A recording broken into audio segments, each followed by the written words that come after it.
Welcome to NSTV.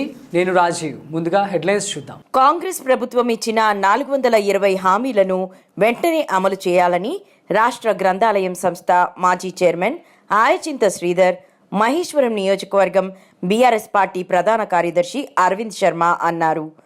420 హామీలు అమలు చేయాలని బీఆర్ఎస్ పార్టీ డివిజన్ అధ్యక్షులు పెండ్యాల నగేష్ ఆధ్వర్యంలో బీఆర్ఎస్ నాయకులు వాసవి కాలనీలోని మహాత్మా గాంధీ విగ్రహానికి వినతి పత్రం అందజేశారు.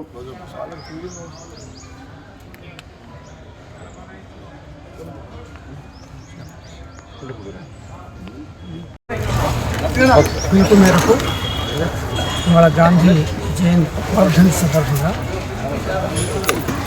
తెలంగాణ రాష్ట్ర ప్రభుత్వం ఎన్నికలకు ముందు ఏదైతే హామీలు ఇచ్చిందో హామీలు 420 విస్మరించి పరిపాలన సాగిస్తున్న వైనానికి నిరసనగా ఇవాళ రాష్ట్ర వ్యాప్తంగా గాంధీ విగ్రహాలకు హామీలన్నీ అమలు చేయండి అని బీఆర్ఎస్ పార్టీ కార్యక్రమాలు చేపట్టింది. దాంట్లో భాగంగా ఇవాళ ఈ గాంధీ కార్యక్రమం వాళ్ళందరం ఇక్కడ చోటుకు వచ్చి వినతి పత్రాలు సమర్పించారు. ఇప్పటికైనా రేవంత్ రెడ్డి గారు వారి మంత్రివర్గం ఏవైతే హామీలు ఇచ్చారో అమలు చేస్తామన్నారో ఇంకా వాయిదాల మీద వాయిదాలు వేయకుండా ప్రజలను మోసగించకుండా వెంటనే అమలు పరచాలని డిమాండ్ చేస్తున్నారు. ఈరోజు మహేశ్వరం నియోజకవర్గంలో ఆర్కేపురం డివిజన్లో డివిజన్ పార్టీ అధ్యక్షుడు పెండ్యాల నగేష్ గారి ఆధ్వర్యంలో ఏదైతే భారత రాష్ట్ర సమితి వర్కింగ్ ప్రెసిడెంట్ గౌరవ కేటీఆర్ గారు పిలుపునిచ్చారో ఆ పిలుపు మేరకు ఈ రాష్ట్రంలో ఏదైతే కాంగ్రెస్ ప్రభుత్వం కాంగ్రెస్ పార్టీ 420 బూటకపు హామీలతోని ప్రభుత్వాన్ని గద్దెనెక్కిందో ఆ యొక్క హామీలన్నీ నెరవేర్చాలి. హామీలు నెరవేర్చే విధంగా ముఖ్యమంత్రి రేవంత్ రెడ్డి గారికి మంచి బుద్ధిని ప్రసాదించాలి అని చెప్పి మా గౌరవ కేటీఆర్ గారి పిలుపు మేరకు ఈరోజు ఆర్కేపురం డివిజన్లో మహాత్మా గాంధీ గారి జయంతి వర్ధంతి సందర్భంగా ఆయనకు వినతి పత్రం సమర్పించి ఈ యొక్క కాంగ్రెస్ ప్రభుత్వానికి, కాంగ్రెస్ మంత్రులకు, ముఖ్యమంత్రి గారికి మంచి బుద్ధిని ప్రసాదించి ఏదైతే వాళ్ళు హామీలు ఇచ్చిండ్రో హామీలన్నీ నెరవేర్చి ప్రజలను నట్టేట ముంచుతున్న ఈ యొక్క ప్రభుత్వానికి మంచి బుద్ధి ప్రసాదించాలని చెప్పి ఈరోజు మహాత్మా గాంధీ గారిని కోరడం జరిగింది. అదేవిధంగా మనం చూస్తూ ఉన్నాం, గత 420 రోజులైంది ఈరోజు కాంగ్రెస్ ప్రభుత్వం అధికారంలోకి వచ్చి 420 హామీలతోని ఏ విధమైన మోసపూరితమైన హామీలతోని ఈరోజు గద్దెనెక్కినరో 420 రోజులు కూడా అయింది.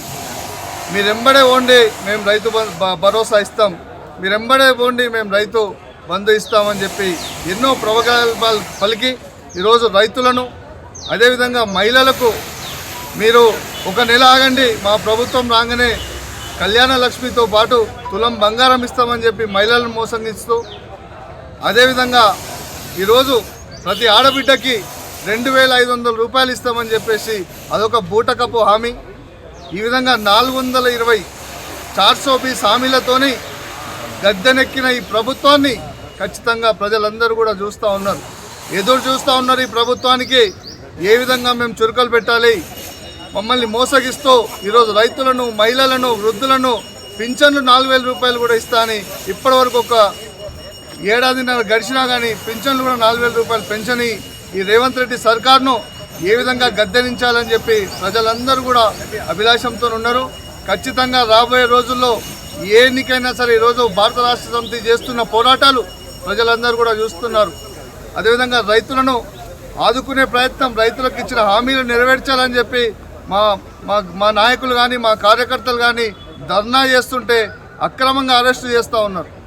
ఇవన్నీ కూడా ఆ గాంధీ గారు నిజంగా ఆయన స్వాతంత్రం తెచ్చి ఎంతో మేలు చేసి ఈరోజు ఇలాంటి ప్రభుత్వాన్ని, ఇలాంటి అద్భుతాలు చేస్తున్న ప్రజలకు ఇచ్చిన హామీలను నెరవేర్చని ప్రభుత్వాన్ని గద్దెదించాలి అని చెప్పి ఖచ్చితంగా గాంధీ గారికి మేము విన్నవించుతూ మా యొక్క వినతి పత్రాన్ని సమర్పించడం అయినది.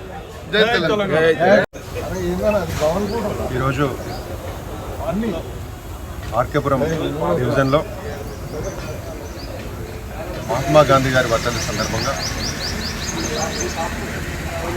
జాతిపిత మహాత్మా గాంధీ విగ్రహానికి నివాళులర్పించి మరి అబద్ధపు హామీలతో గద్దెనెక్కిన కాంగ్రెస్ ప్రభుత్వం ఏర్పడి 420 రోజులు అయిన సందర్భంగా వారు ఇచ్చినటువంటి అబద్ధపు బూటకపు అలవి కాని హామీలు 420 ఏవైతే ఉన్నాయో వాటిని నెరవేర్చే జ్ఞానాన్ని ప్రసాదించాలని, వారికి ఆ మంచి బుద్ధిని ప్రసాదించాలని జాతిపిత మహాత్మా గాంధీ గారికి వినతి పత్రాలు మా పార్టీ శ్రేణులను కూడా సమర్పించడం జరిగింది. మరి 420 అంటేనే ఒక మోసానికి చిహ్నం అనేది మన పురాణ కాలం నుంచి ఉన్న నానుడి. మరి 420 హామీలని ఎట్లా మేనిఫెస్టోలో పెట్టినరో ఇప్పటికీ అర్థం కాని ప్రశ్న. అంటే మేము ఎట్లాగూ చేయలేం, అధికారంలోకి ఎలాగూ రాలేమనే ఉద్దేశంతోనే 420 హామీలు అనేది ఒక మేనిఫెస్టోలో ప్రకటించి అధికారంలోకి వచ్చింది. మరి నిజంగానే నెరవేరుస్తారని చెప్పేసి తెలంగాణ ప్రజలంతా కూడా భ్రమపడి వారికి ఓట్లేసి గెలిపించి గద్దె మీద కూర్చోబెడితే అందులో ఏ ఒక్క హామీని కూడా నెరవేర్చకుండా ప్రజల్ని మోసం చేస్తున్న చరిత్ర కాంగ్రెస్ ప్రభుత్వాన్ని. మేము ప్రతిరోజు కూడా ప్రజల పక్షాన ఉంటూ ప్రతిపక్ష పార్టీగా వారు హామీ ఇచ్చినటువంటి హామీలను అమలు చేయమని మేము కోరుతూ ఉంటే ప్రతి సభలో గ్రామ సభ దగ్గర నుంచి అర్బన్ సభల దాకా కూడా పార్టీ శ్రేణులందరినీ కూడా అరెస్ట్ చేసి గృహ నిర్బంధాలు చేసినటువంటి కాంగ్రెస్ పార్టీకి మరి నూకలు చెల్లినాయనేసి ప్రజలు అనుకుంటా ఉన్నారు. ప్రజలు కూడా అదే అవకాశం కోసం వేచి చూస్తూ ఉన్నారు. స్థానిక సంస్థలు కానీ, పురపాలికలు కానీ, కార్పొరేషన్ ఎలక్షన్లో కానీ మా ప్రతాపం చూపిస్తాము. ఇలాంటి కాంగ్రెస్ ప్రభుత్వాన్ని ఎన్నుకున్నందుకు మేము ఓటుతోనే బుద్ధి చెప్పి బీఆర్ఎస్ ప్రభుత్వాన్ని గెలిపించాలని పట్టుదలతో ఉన్నారు. అందుకని ప్రభుత్వం స్పెషల్ ఆఫీసర్ల పాలన పెట్టి ఇంకా పొడిగించుకుంటూ పోతా ఉన్న తప్ప ఏదైనా సరే మభ్యపెట్టి కాలం గడిపే విధంగా కాంగ్రెస్ పార్టీ ప్రవర్తన ఉన్నదని చెప్పేసి మేము ఈరోజు మహాత్మా గాంధీ గారికి విన్నవించి ఆ భగవంతుడు కూడా వారికి మంచి బుద్ధిని ప్రసాదిస్తూ ప్రజల సౌకర్యార్థం, ప్రజల అభివృద్ధి కోసమే పాటుపడాలని మేము మళ్ళా కూడా డిమాండ్ చేస్తూ ఉన్నాం. జై తెలంగాణ, జై